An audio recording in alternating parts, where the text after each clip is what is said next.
So the big picture for this lesson is graphing quadratic functions. And we're going to look at two different types. First type is vertex form.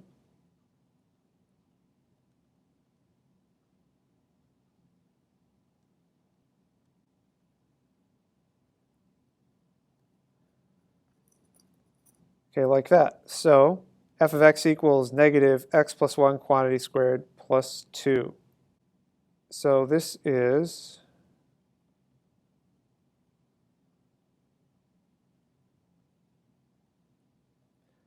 this type of form here. F of x equals a times x minus h quantity squared, then plus k. And the vertex coordinates hk. That's why it's called vertex form. So looking at this guy, x minus 1 is x minus h. So that means h equals 1, k equals 2. So the coordinates for the vertex are 1, 2. And then you can plot that. Notice that you have a negative for the a value, a negative 1 with the invisible 1. And that means you're having a vertical reflection, so it's going to be upside down. And then I'm going to plot additional points by applying the perfect squares pattern. So right 1, down 1 squared, which is 1. Right 2, down 2 squared, which is 4. Right 3, down 3 squared, which is 9. And then you simply reflect those points over the line of symmetry, which is where the vertex is.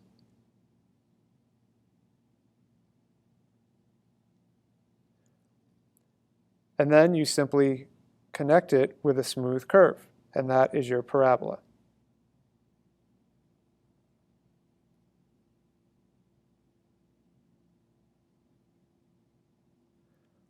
Okay, something like that. So that's graphing in vertex form. Now let's take a look at graphing in intercept form. So here's an example of a simple function in intercept form.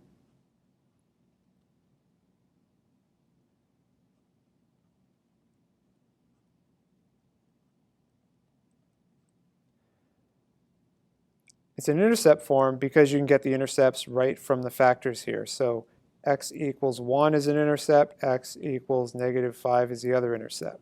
So I'm going to plot those points on the x-axis, 1, 0, and negative 5, 0.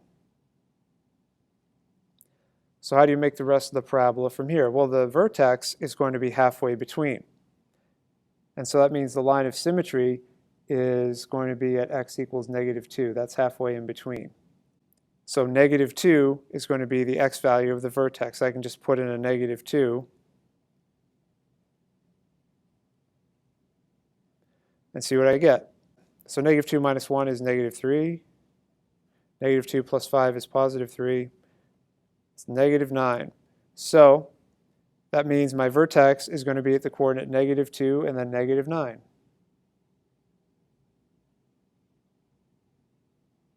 Right there.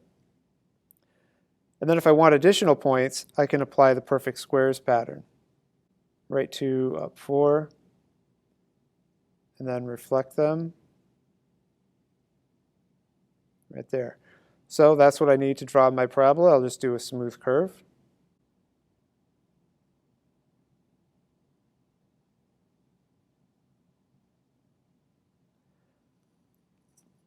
Okay, something like that.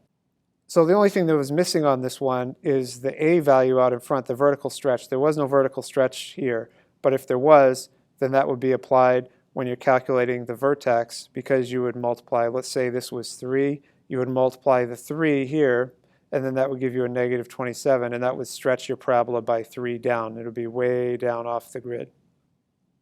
So those are the two graphing methods for this lesson. That's the big picture.